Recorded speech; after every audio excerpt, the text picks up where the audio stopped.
so I can justify it. I think something that comes out of that, you saying that, Marshall, that you're looking at cards that you wouldn't necessarily be very happy with. Yeah. And when we talked to the 8 before the draft, there was a feeling of not many people were going, yes, my deck's amazing. Arguably, we thought maybe David Ochoa's deck was very good.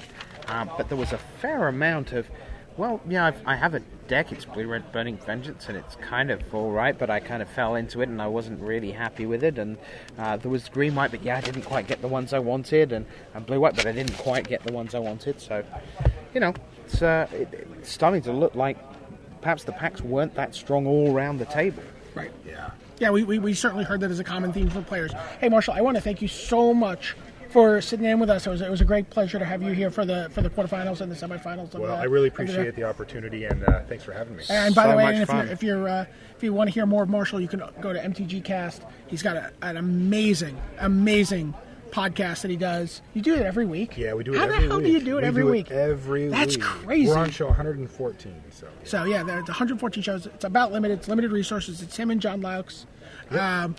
It's really great. John Laux, actually one of my favorite Magic players. He's one of my favorite people. Yeah. I wouldn't go that far. But thanks a lot. Yep. Thank you. All right, and we're underway here in the finals of Grand Prix Austin. Raphael Levy's on the left. You got Pat there Cox he is. on the right. I have Patrick Cox on the right. There he is. Two of the premier players.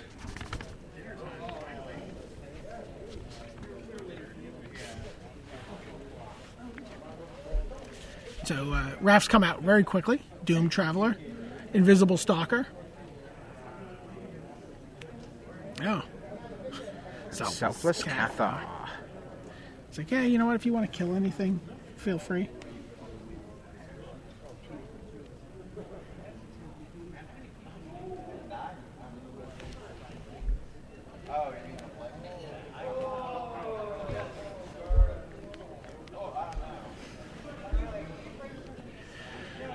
So Deadweight takes down the Selfless Cathar.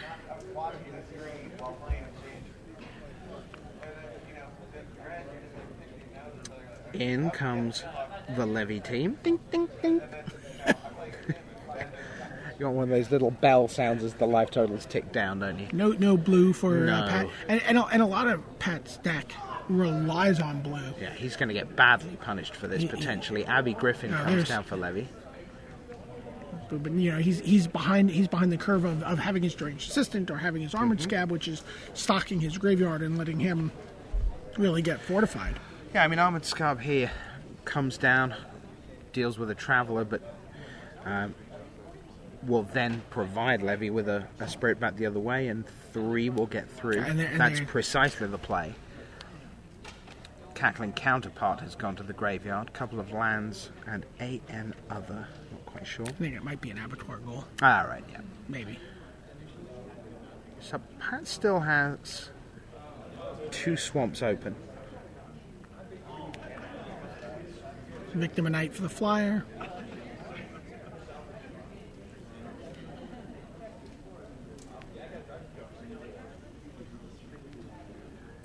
And this is exactly the same situation Raphael Levy found himself in playing the last game of Magic of the weekend at the last European Grand Prix of the year. There's Geist Honored Monk. Getting down to business. Whew. Like, oh, where is 6, and a little grimace from Pat there. I have a 1/4. That's exciting. I have a 6/6. Deranged Assistant. I can block it with my Deranged Assistant. That way I'll get a creature in my graveyard. Yay. And it's going to be a makeshift Mauler, I'm guessing. No, it's Grasp of Phantoms. Yep. Puts the Stick flyer the on Abby top. Griffin on top. Yep. Which Levy will not play before combat.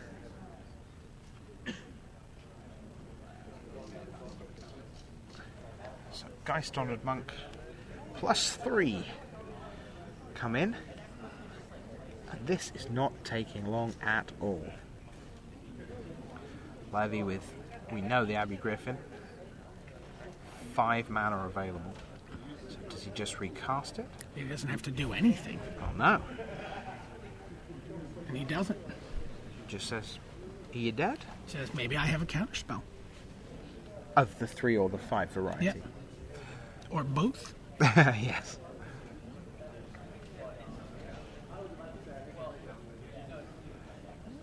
I'll put a Scarb into my graveyard. And shortly after that, I'll shuffle up my permanents, one imagines.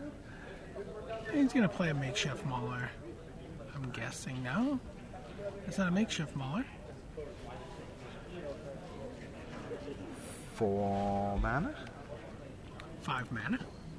because of the deranged assistant. Stromkirk Patrol, 2 mana left. And he adds another deranged assistant. There's Lost in Mist. Counter that. Bounce your that. blocker. Yep. Oh, wait. Look at that. Who knew? Raphael Levy has been all business. Yeah. He as you said, he came here to win a trophy. Absolutely. Do you know, I think the interesting thing is this is a thing, we've talked a lot about players away from the cards and how the cards reflect who they are. And something that's changed with Raph Levy, I can't remember exactly where he went. I believe he missed a European Grand Prix. And, so obviously he must be dead. Call out the search party. Absolutely. We called out the search party. Do you know where we ended up? We ended up in Japan. I'm pretty certain, if memory serves. And he had gone to Japan or Tibet or some exotic locale for some very heavy-duty martial arts training. Because he's very into that and very, very good, from what I hear. Yeah. Like at a seriously good level, not just kind of he can good hurt in his you. town. Oh, well, that is certainly true. Yeah. I think that kind of that whole kind of inner strength thing has really ratcheted up in him. Is the martial arts thing a recent development for him, or is that something he's always done? No, I think the martial arts has been long term, but I think he's suddenly developed a drive with it. And I think when he was leading up to being in the Hall of Fame, the fact of being this amazingly consistent at everything, super awesome player was very important to him. But since then, the fact of merely being better than nearly everyone nearly all the time, rather than being amazing, has grated on him. How about I'm just better than everyone else? Right, well I mean, when people talk about him, they talk about it in a way that could almost feel like damning with fate praise. Yeah, as the almost like the little brother. And even we are. I won't include you. But no. I'm very guilty of it with Raph. Because we talk to him at Pro Tours, where once again he finishes 12th or 17th, and we say, could you not just start winning all those 8 rounds in a row 1 round earlier, one time?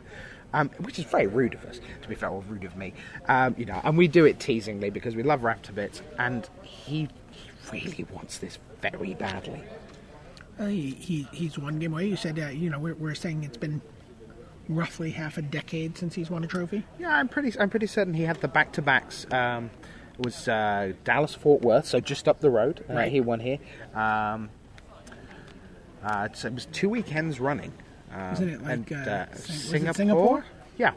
And it was standing. And it was guys might get there. Yeah. One of my favorite deck names of all time. Yes. Pat Cox will not start with those 7 cards. Raph is making no move for his deck. Presumably, Pat has decided to play on the basis he just doesn't want to give the tempo. He has to play. I mean, yeah. You rarely see anyone not play in draft. Sure. It's got to be some pretty extraordinary circumstances. Bad man on both sides. Well, they're shuffling. A question that occurred to me. Sometimes you'll see it black-red on black-red, like in a different traditional format, sure. Where it's like just the last removal spell and the last creature standing. And I'll be the last creature standing with the extra card. Yeah. Sure. Let me ask you. The format is quite old now. We've seen a lot of iterations of the draft format. And attention is shifting to Dark Ascension. We see the first preview, Jar of Eyeballs, less than 24 hours from now. Well, my question for you is there room for another shift in the draft landscape between now and when Dark Ascension kicks in? Are we seeing the time capsule right now of this is what Innistrad Triple Draft was? I think when you see Innistrad Triple Draft, you certainly see blue, black, mill yourself, green, white, aggro, blue, white, aggro, and then the rest of the decks. Yeah. right? And spider spawning is one of the rest of the decks, and blue-red vampires with spectral flight is one of the rest of the decks. So fast start again from Raphael Levy. This is a key moment, and you saw that pass from Pat. Nothing up to turn 3. Levy has already curved turn 1 and turn 2. He really wants to put down an armored scab there. Yeah, I mean, and not because it's gonna, it's gonna prevent 1 point of damage, but what it lets him do is start the process, or maybe feed his graveyard for a corpse lunch so he can kill that spectral rider. Land number 3 is the right color if you're a French fan. Allez les Bleus.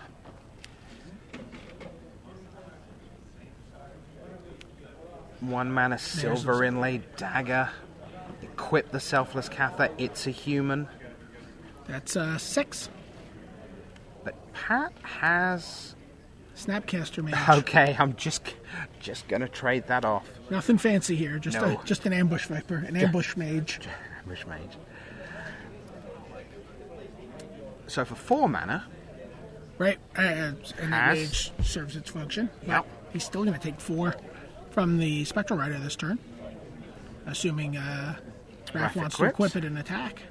Raph has a 4th land. It's a 2nd island on the bottom on the left of screen. Well, there it comes.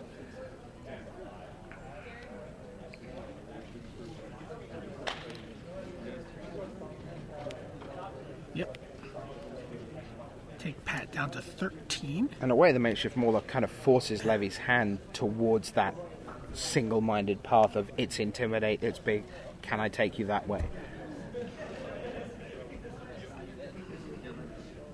Against a different board, you might have seen a different situation there where Raph thinks I need to develop more than one creature against a deck that's going to have removal. There's the second black. Victim of Nights are now online. Mm-hmm. And we are online, and it's a great pleasure to be with you around the world, watching live or recorded the final of Grand Prix Live Austin. or otherwise. Live or dead. 2012 Grand Prix Austin final. And Patrick Cox is trying to stay alive against Raphael Levy of France. He has a makeshift mauler. And there's the Victim of Night. Victim takes out the Spectral Rider. He really needed that card there at that moment. Mm-hmm. And that Snapcaster Mage on what looked like a blank turn 3, but was in fact Paul Conley, he's so sad moment, as it were, where Pat passed the turn and then was able to flash out. And that's a classic example, right? Like something we always talk about, that idea. You have your Snapcaster Mage, and you have this fantasy of replaying a cackling counterpart, and, countering your Snapcaster Mage and getting a Gold Caller's Chant and returning 9 cards, and sometimes you just need to just kill a 2/2 or a 1/1, and that fantasy involved winning a Grand Prix, perhaps, right. as a result. So just attack with the Stitcher's Apprentice. But, and not being too attached, and then, being able to put the Makeshift Mauler, and suddenly this went from not a game to a game. Mm-hmm. Oh, I believe that is Grasp. Back to the top. The good news for Pat is that he's at 12, so the pressure is, well, he's at 9. A lot. He does have a little bit of room for manoeuvre, thinking of the feelings of dread that are still waiting in the wings. Another Stitcher's Apprentice. Pat has 2 cards in hand. 6 land, 2 cards. One of those cards is a Makeshift Mauler that he can't cast based on, current board conditions. And the other is a mystery card. Or the other. That's the 3 cards, one of which is a Makeshift. Mm-hmm. He's going to have to do something with them soon. Passing probably isn't the doing something with them soon. Though we said that on turn 3. In comes the team, and Pat reaches for his scorecard. We moments away from Raphael Levy claiming another Grand Prix title. An amazing career. This is going to be a battleground, guys? No, it's a Creepy Doll. Creepy Doll? If there's a counterspell here, there is. It's Dissipate from Raphael Levy. He says, is that game? Do you have Patrick something else? looks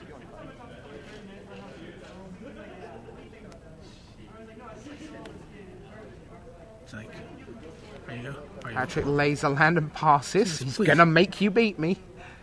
In he comes. Oh, Pat was at 5. Okay. Not. So he's at 1. Patrick Cox draws. And that's game, set and match. Raphael Levy of France is your 2012 Grand Prix Austin champion. And doesn't he just love it? You can hear his high fives echoing across this now largely empty hall. Vast and vastly empty hall. Raphael Levy of France has done it. He has been so close so many times. Closing in on the all-time professional point leader. And they're hurrying him off to take take some pictures with the head judge, get his trophy. And come talk to us with any luck. Hopefully talk to us before we shut down for the night. Get a